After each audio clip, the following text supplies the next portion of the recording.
नमस्कार, आप सभी का स्वागत है और आप देख रहे हैं न्यूज़ 21। मैं हूं आपके साथ सोनम गुरुंग। तो चलिए शुरुआत करते हैं अपने उत्तराखंड की। डोईवाला में परवाधुन जिला कांग्रेस कार्यालय में उत्तराखंड के पूर्व कैबिनेट मंत्री, पूर्व विधायक और वरिष्ठ मजदूर नेता स्वर्गीय हीरा सिंह बिष्ट को भावभीनी श्रद्धांजलि दी गई। श्रद्धांजलि सभा में कांग्रेस नेताओं और कार्यकर्ताओं ने उनके चित्र पर पुष्प अर्पित कर 2 मिनट का मौन रखा। जिला कांग्रेस अध्यक्ष मोहित उनियाल ने कहा कि हीरा सिंह बिष्ट का पूरा जीवन जनसेवा और संगठन को समर्पित रहा। कांग्रेस नेता अश्वनी बहुगुणा ने उनके सामाजिक और राजनीतिक योगदान को याद करते हुए कहा कि उनके आदर्श हमेशा कार्यकर्ताओं का मार्गदर्शन करते रहेंगे। वक्ताओं ने उनके योगदान को प्रदेश के लिए अविस्मरणीय बताया। डोईवाला से आशीष यादव की रिपोर्ट।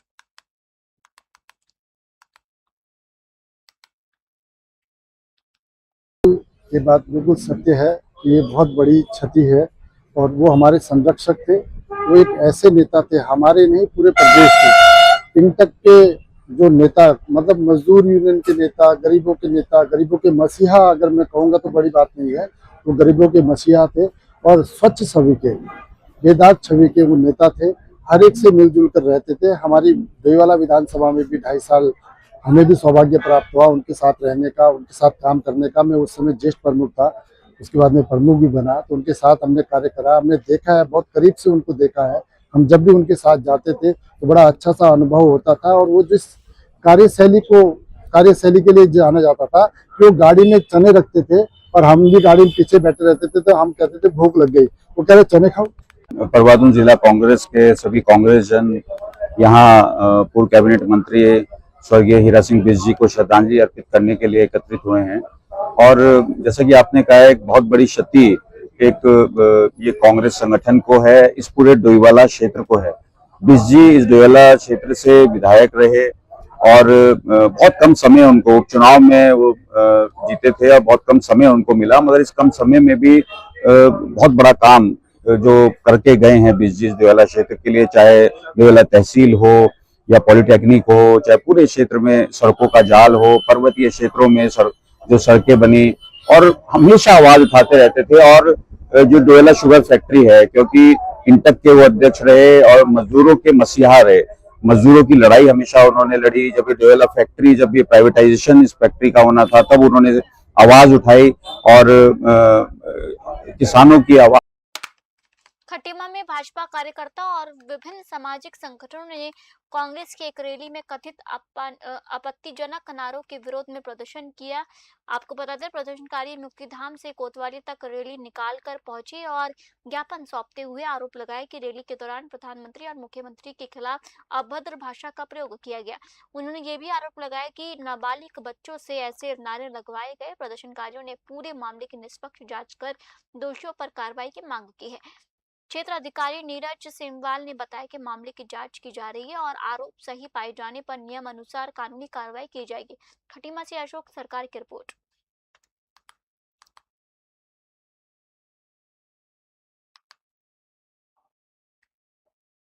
में जो है खटीमा के आम जनमानस के द्वारा एक जुलूस निकाला गया और उस आम जनमानस की मांग ये थी कि जो हाल ही में जो मुकदमा पंजीकृत हुआ है, इस मुकदमा पे इस पुलिस की स्थिति क्या है, उस पुलिस की स्थिति को इस पर क्लियर किया जाए। और उनके द्वारा कुछ मांगें रखी गई थी। पुलिस के द्वारा उनकी मांगों को सुना गया और उनको पूर्ण आश्वासन दिया गया कि उनकी मांगें मानी जाएंगी, उनकी मांगें पूर्ण की जाएंगी।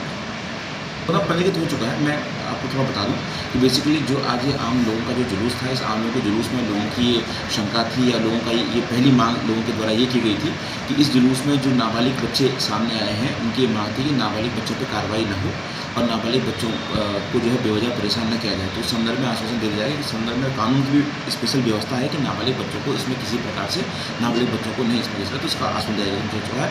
बाकी उनके द्वारा जो अन्य मांगे रखी गई है कि भाई इसमें क्या क्या होना चाहिए, क्या होना चाहिए, तो एक इन्वेस्टिगेशन का पार्ट है, विवेचना का विषय है। तो विवेचना पूर्ण नहीं हो जाती, उससे पहले उसमें कोई कमेंट उस पर नहीं कर सकते। ये लोकतांत्रिक देश है और प्रत्येक व्यक्ति को अपनी बात कहने का अधिकार है, लेकिन वो बात सार्वजनिक अगर प्लेटफॉर्म से कोई बात कही जा रही है किसी जुलूस के माध्यम से, तो उसका तरीका एक अनुशासनात्मक होना चाहिए, डिसिप्लिन के साथ होना चाहिए।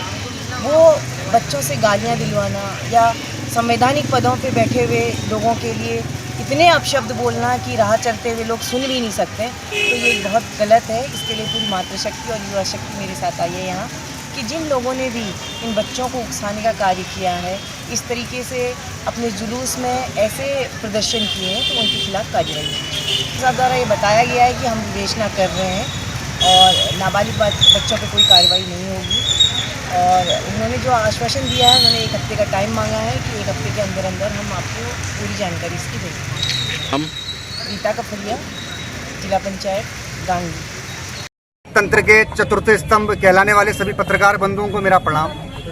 और आज आप सभी लोगों की यहाँ पर बात को, विषय को अपने चैनल के माध्यम से रखने आए हैं, आपको साधुवाद। जैसे कि आप सभी को ज्ञात है कि कुछ दिन पूर्व इस खटीमा में, जो खटीमा पूरे प्रदेश में वीरों की भूमि के नाम से जाना जाता है, क्योंकि 1 सितंबर 1994 में किस प्रकार से हमारे पूर्वजों ने अपना बलिदान देके इस प्रदेश को मांगा, उन्हीं का रक्त हमारे अंदर चलता है, उन्हीं के बच्चे हैं। बढ़ते अगली खबर की ओर। खटीमा में थारू समाज कल्याण एवं सांस्कृतिक संरक्षण संस्था ने धर्मांतरण विवाद को लेकर एसडीएम तुषार सैनी को ज्ञापन सौंपा। संस्था ने मामले की निष्पक्ष जांच कर तथ्यों के आधार पर कार्रवाई की मांग की है। ज्ञापन में कहा गया है कि बिना पर्याप्त साक्ष्य किसी के खिलाफ कार्रवाई न हो। यदि किसी ने कानून का उल्लंघन किया है तो उसके विरुद्ध नियमानुसार कदम उठाए जाए। संस्था के प्रतिनिधियों ने आरोप लगाया कि समाज के कुछ लोगों को परेशान किया जा रहा है और उन पर दबाव बनाया जा रहा है। एसडीएम ने कहा कि प्रशासन सभी पक्षों से बातचीत कर मामले की निष्पक्ष जांच करेगा। खटीमा से अशोक सरकार की रिपोर्ट।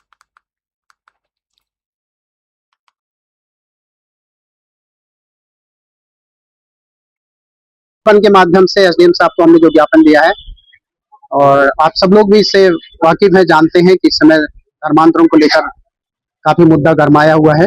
और आप लोगों के चैनल के माध्यम से मैं कहना चाहता हूं, हम जितने भी लोग यहाँ पर हैं, हम लोग प्रभु यीशु मसीह के ऊपर आस्था रखते हैं, थारू जनजाति के लोग हैं, और संविधान भी हमें इस बात का अधिकार देता है। 1950 के अनुसार हमें संविधान हमें अधिकार देता है कि आदिवासी लोग किसी भी, न वो हिंदू है न वो ईसाई है, वो किसी भी विशेष धर्म को अपना सकते हैं, मान सकते हैं, पूजा पद्धति को अपना सकते हैं। तो हमने एसडीएम को ज्ञापन सौंपकर ये मांग करी है कि इस पर किसी भी रीति से राजनीतिक तौर पर दबाव ना हो, और जो शरारती तत्व हैं जिनके माध्यम से ज्ञापन सौंपा जा रहा है और बहुत सारी चीजें की जा रही हैं, हमारी उनसे ये मांग है, प्रशासन से ये मांग है कि इस पर उचित कार्रवाई हो और हमारे लोगों को सही न्याय मिले। हुआ है जिसमें इनका कहना है कि जो कुछ विभागों के लोग अधिकारी हैं उनको प्रताड़ित कर रहे हैं, परेशान कर रहे हैं और पूछताछ के नाम पर। इस संबंध में जो है इनके पूरे प्रतिनिधि मंडल से बात की गई है और इनकी पूरी राय जानी गई है। अगर किसी भी तरह का इस तरह का प्रकरण आता है तो सभी विभागों से एक वार्ता की जाएगी। इसमें किसी भी व्यक्ति को अनावश्यक रूप से जो है वो परेशान न किया जाए, और जो भी किंतु अगर किसी के द्वारा इस तरह का कन्वर्जन की कार्रवाई करी जा रही है, इस तरह को प्रमोट किया जा रहा है, इन चीजों को उनके खिलाफ कार्रवाई भी की जाएगी। देखिए, इस तरह की ऑफिशियल सर, इस ज्ञापन के द्वारा हम एसडीएम साहब को ये बताने आए हैं, ये हम क्या कहते हैं उसको, ज्ञापन सौंपने आए हैं कि हमारे राणा थारू जो लोग हैं वो एसटी समुदाय, अनुसूचित जनजाति से बिलोंग करते हैं, और हमें संविधान के अनुसार ये छूट है कि हम किसी भी धर्म को अपना सकते हैं, किसी भी धर्म में आस्था रख सकते हैं। लेकिन अभी हमारी समाज के कुछ लोगों के द्वारा एक ज्ञापन सौंपा गया था कि ये लोग कन्वर्ट हो गए हैं, ये लोग बदल गए हैं, ईसाई बन गए हैं। तो इसी मामले में ये ज्ञापन सौंपा गया है कि अगर कोई भी राणा थारू किसी भी धर्म में आस्था रखता है, चाहे वो कोई भी धर्म हो सकता है, जैसे हमारे राणा थारू समाज के लोग कई धर्म में आस्था रख रहे हैं, कोई निरंकारी में जा रहा है, कोई भोले बाबा में जा रहे हैं, कोई जय गुरुदेव। बढ़ते अगली खबर की ओर। उत्तराखंड के मुख्यमंत्री पुष्कर सिंह धामी ने गदरपुर दौरे के दौरान क्षेत्र को कई विकास परियोजनाओं की सौगात दी है। उन्होंने करीब 3 करोड़ 49 लाख रुपए की लागत से बने आधुनिक रोडवेज बस अड्डे का लोकार्पण किया। साथ ही विकासखंड कार्यालय भवन सहित कई अन्य योजनाओं का लोकार्पण और शिलान्यास भी किया। मुख्यमंत्री ने कहा कि सरकार प्रदेश के संतुलित और समग्र विकास के लिए प्रतिबद्ध है। उन्होंने गलरभोज जलाशय को पर्यटन के रूप में विकसित करने और सड़क कनेक्टिविटी मजबूत करने पर भी जोर दिया। दौरे के दौरान मुख्यमंत्री ने शहीद उधम सिंह कंबोज को श्रद्धांजलि भी अर्पित की है। गदरपुर से राहुल विश्वास की रिपोर्ट। डोईवाला के हरावाला क्षेत्र में एक नवविवाहिता की संदिग्ध परिस्थितियों में मौत का मामला सामने आया। मृतका के मायके पक्ष ने पति, सास, ननद समेत अन्य ससुराल वालों पर हत्या और प्रताड़ना के आरोप लगाते हुए पुलिस को तहरीर दी है। परिजनों का आरोप है कि विवाह के बाद से मृतका को दहेज और अन्य बातों को लेकर मानसिक व शारीरिक रूप से प्रताड़ित किया जा रहा था। शुक्रवार को मृतका के परिजनों ने पुलिस के समक्ष अपने बयान दर्ज कराए। पुलिस क्षेत्राधिकारी वंदना वर्मा ने बताया कि मामले के सभी पहलुओं से गंभीरता से जांच की जा रही है और जांच के आधार पर नियमानुसार कार्रवाई की जाएगी। डोईवाला से आशीष यादव की रिपोर्ट। देखिए, कोतवाली डोईवाला का एक मामला है जिसमें एक सूचना प्राप्त हुई थी कि एक महिला के द्वारा फांसी लगाकर आत्महत्या कर ली गई है। तो उपरोक्त सूचना पर थाने की टीम और साथ ही साथ हमने मौका मुआयना एफएसएल के द्वारा भी इसमें करवाया है। तो इसके बाद इसमें जो मृतक महिला थी उसने फांसी लगाकर आत्महत्या की थी। तो इसके बाद हमने उस महिला का पंचायतनामा भर के उसके बाद उसका पोस्टमार्टम भी कराया गया है। इसके बाद जो मृतका है उनकी माताजी की तरफ से एक तहरीर इसमें दी गई है जिसमें मृतका की सास, मृतका के पति और मृतका की जो ननद हैं उनके विरुद्ध विभिन्न प्रकार के प्रताड़ना के आरोप लगाए गए हैं और उसके जिस कारण से प्रताड़ित होकर उस महिला के द्वारा आत्महत्या करना बताया गया है। इस पूरे प्रकरण में मुकदमा पंजीकृत कर लिया गया है और इसकी विवेचना की जा रही है और साक्ष्यों के आधार पर इसमें अग्रिम कार्रवाई कर ली जाएगी। कितने महीने पहले मैम ये शादी हुई थी? ये शादी इसकी अभी 8 महीने पहले नवंबर 2025 में हुई थी। मैम दोनों का ये थी कि इन लोगों ने उसको बहुत ज़्यादा हैरेस कर रखा था 6-7 महीने से, शादी के बाद से ही। तो फिर बहुत ज़्यादा कर रखा था, वो टूट गई थी, तो इन लोगों ने उसको हत्या की है। किसको दोषी माना? उसकी माँ, बहन और जो खुद है सौरभ खदरे। भाई साहब देखो, आपके भी और हमारे भी बच्चों में आपके भी कोई ऐसे वीडियो तो बनाएगा नहीं, और जो बनाया है वीडियो वो कितना मानसिक तनाव से जूझ रही थी, क्या हो गया उसके साथ। बाकी हम तो भाई ज़्यादा बोलने की हालत में है, मतलब ट्रिक और ये वो पता नहीं पंडित क्या मिल रहे थे, क्या कर रहे थे कि ये करो वो करो ऐसा करो, जैसा होता है एक्चुअली तांत्रिक उसमें।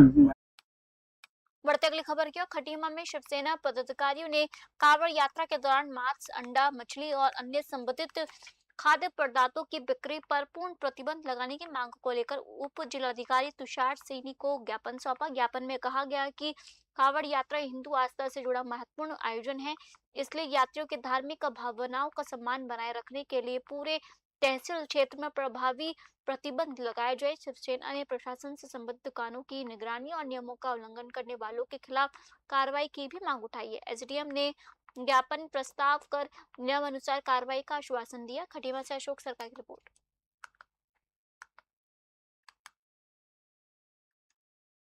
ज्ञापन प्राप्त हुआ है जिसमें जो है मीट, मांस, अंडा की दुकानों को लेकर विरोध जताया गया है। इसमें हमने नगर पालिका को जो है निर्देशित कर दिया गया है कि वो खुले में अगर जो इस तरह से गंदगी की जा रही है उनके खिलाफ जो है वो कार्रवाई करेंगे। देखिए, इसमें जो भी हमारा रूट है उस पर जिस तरह से पूर्व में जो आदेश हुए होंगे उनको अध्ययन किया जाएगा और जिस तरह से जो भी अभी की स्थिति है उसी के अकॉर्डिंग कार्रवाई की जाएगी। अगर पूर्व में इस तरह से कोई आदेश हुए हैं और वो किन परिस्थितियों में हुए हैं और उसमें किन के इस तरह से क्या आदेश प्राप्त हुए हैं उसी के अकॉर्डिंग इस वर्ष भी कार्रवाई की जाएगी। इससे पहले एक ज्ञापन एजेंट साहब को दिया था, हमारी जो कांवड़ यात्रा चालू होने वाली है और सावन लगने वाले हैं, इसमें हमारे एजेंट साहब ने कोई इसमें ज्ञान में नहीं लिया, संज्ञान में नहीं लिया, इसलिए हमने दूसरा ज्ञापन एजेंट साहब को दिया है। ये हमारा सावन दूसरा दिन है, इसलिए मीट मांस की दुकानें बंद हों या तो ये पर्दे में बेचें, नहीं तो ये मंडी में जो दुकानें खुली हैं ये बिल्कुल ही बंद कर दी जाएँ, मीट मांस की दुकानें। आपका शुभ नाम? मेरा नाम राजकुमार। बढ़ते अगली खबर की ओर। गदरपुर में मुख्यमंत्री पुष्कर सिंह धामी के दौरे के दौरान कांग्रेस कार्यकर्ताओं ने काली झंडी दिखाकर विरोध प्रदर्शन किया। नवीन अनाज मंडी में मुख्यमंत्री के हेलीकॉप्टर के उतारने के बाद महिला कांग्रेस की राष्ट्रीय महासचिव शिल्पी अरोरा और नगर अध्यक्ष सिद्धार्थ के नेतृत्व में कार्यकर्ताओं ने मुख्यमंत्री के काफिले के निकट पहुंचकर प्रदर्शन किया। कांग्रेस ने सरकार की छात्र और युवा विरोधी नीतियों का विरोध करते हुए नारेबाजी की। घटना के बाद सुरक्षा व्यवस्था को लेकर सवाल उठे। कांग्रेस नेताओं ने कहा कि उनका विरोध जनहित के मुद्दों को लेकर था और इसे आगे भी जारी रखा जाएगा। गदरपुर से राहुल विश्वास की रिपोर्ट। अब सब गवाह हैं कि मुख्यमंत्री से हमें मिलने नहीं दिया गया।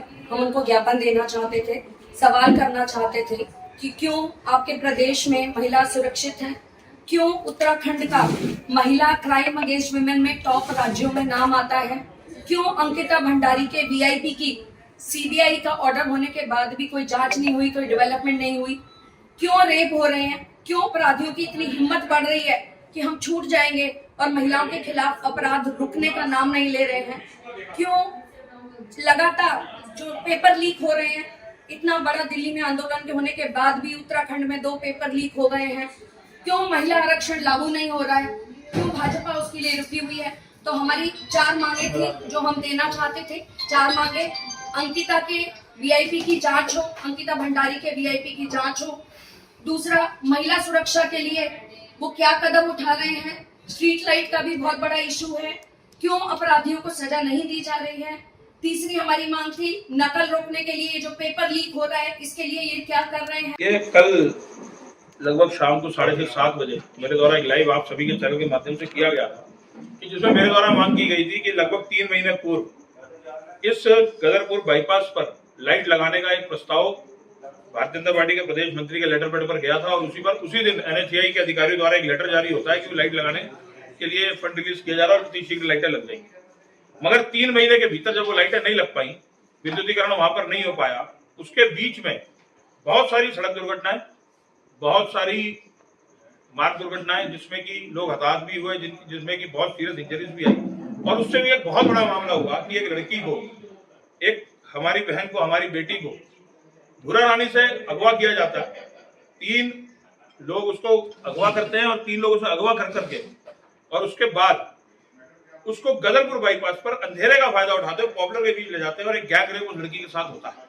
आप उसकी मानसिक प्रताड़ना सोचे, आप उसकी मानसिक स्थिति समझिए कि उस बच्ची के साथ क्या बीत रही होगी, कैसे वो खुद के साथ सर्वाइव कर रही होगी। उसको लेकर के मन बड़ा हाथ था कि ये भारतीय जनता पार्टी की सरकार की नाकामी है। फिलहाल आज के बुलेटिन में इतना ही और आप देखते रहिए News 21। जय हिंद।